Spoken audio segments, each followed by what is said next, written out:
Hello friends, and welcome back to the channel. Today's what's for dinner is pretty light, but it is still a good one.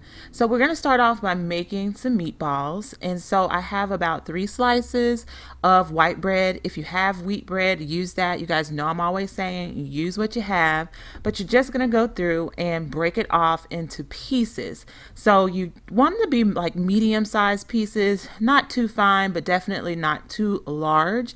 So once you actually break all of those up, you want to get some milk, and I'm using 2% milk, and you just want to pour in enough to really get all the pieces of bread moist. So once you've done that, you just want to push it down and sit it to the side. Now I'm using ground turkey for my meatballs, and the seasonings that I'm using, I've started out with some salt, pepper, and parsley. And now I'm adding some dried onions. If you guys don't like dried onions, you can definitely use dried onion powder.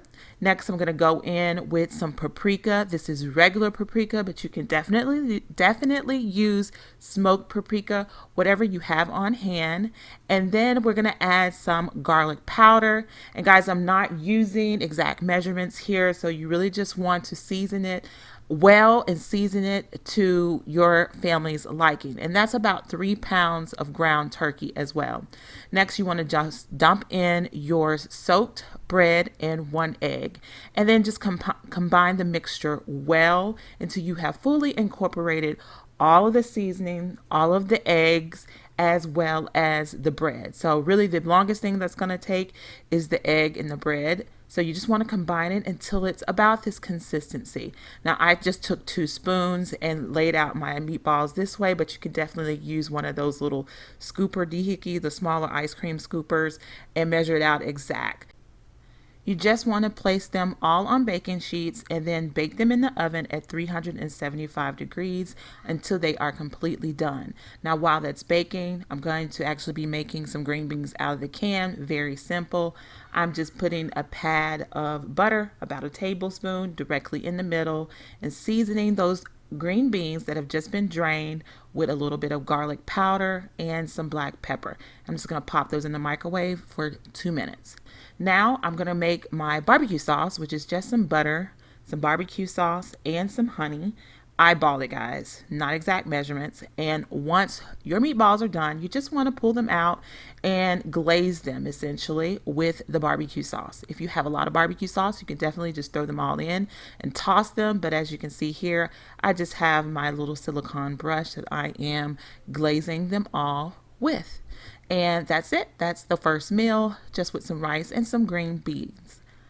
So on to the next meal. We are making some Copycat Parmesan Crusted chicken that you would get from Longhorns. And guys, it is delicious.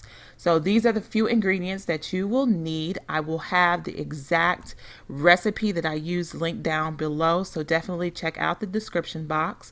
But here we are just combining the zesty Italian dressing.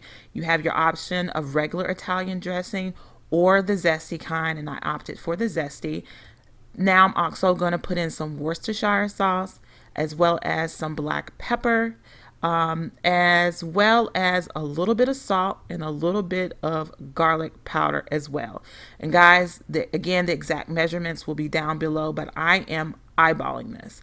And so the last thing is you want to add in some ranch dressing and reserve just a little bit of the ranch dressing so that you can use that for the topping as well. So once everything is in your Ziploc bag, you just want to seal it up and give it a really good swish around. This is really just to make sure all your seasonings are incorporated well in the marinade and nothing is clumped together. That is the biggest issue when you pour directly into a Ziploc bag without pre-mixing it, is making sure that you get all of those lumps broken up well. So take your time with it, and then you just want to dump your chicken breasts in and then refrigerate that for a few hours. So we're having mashed potatoes and broccoli with our chicken. So once the chicken has marinated and you're ready to actually cook that up, you want to start also working on your sides. So here I've just got several Yukon Gold potatoes that I have washed and peeled and cut up into cubes. And now I'm just running some cold water over the top of them, just enough to cover them. And then we're going to let those boil on the back eye on medium-high heat. Now while that's boiling, we want to go ahead and make our cheese mixture for the top of our chicken. So we just had some provolone cheese that I've shredded, as well as some shredded Parmesan that is already bought shredded, and the reserve of that ranch dressing, dry dressing, as well as buttermilk dressing. So I'm just eyeballing this again and I'm just mixing it. I'm adding enough ranch dressing so that it's just a little bit wet but not too dry. And then after I've combined that, I'm just going to mix it and then set it to the side so that it is ready to top my chicken when it is done.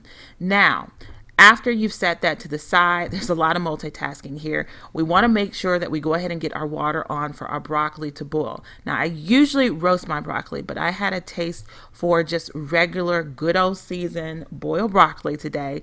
So in a large pan with a top, I'm literally just bringing a little bit, maybe like 3/4 of a cup of water to boil, along with some butter, some garlic powder, and some red pepper flakes and some salt.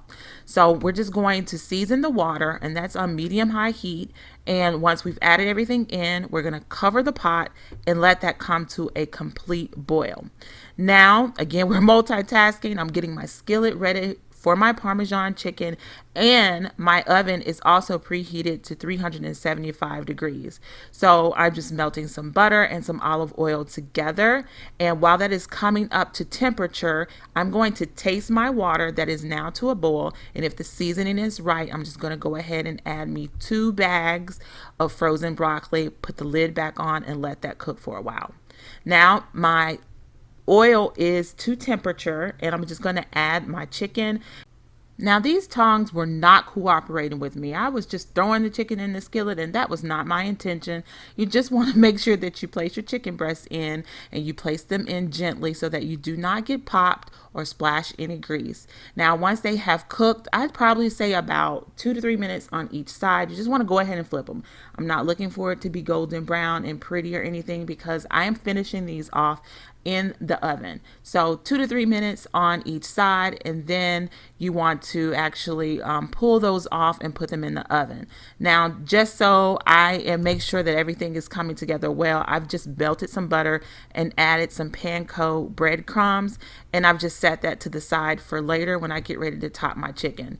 So see here, I'm actually putting my chicken into the oven, and it's literally going to bake in the oven at 375 degrees for maybe about 8 to 10 minutes.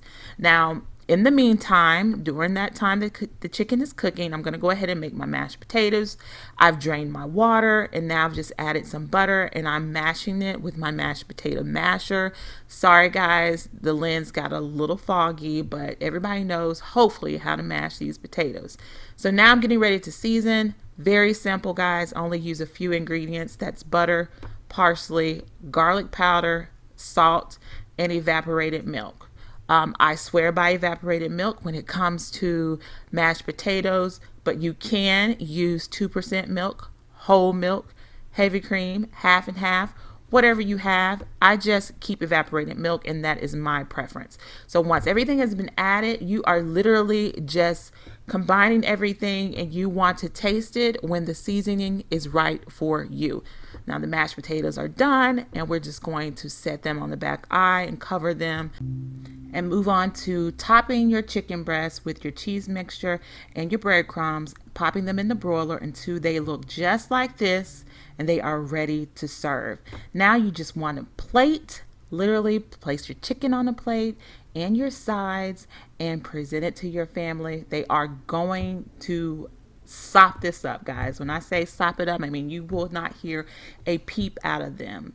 So that's going to be it today. I hope you enjoyed the video. Make sure that you like, share, and subscribe, and leave a comment down below. See you again soon. Bye-bye.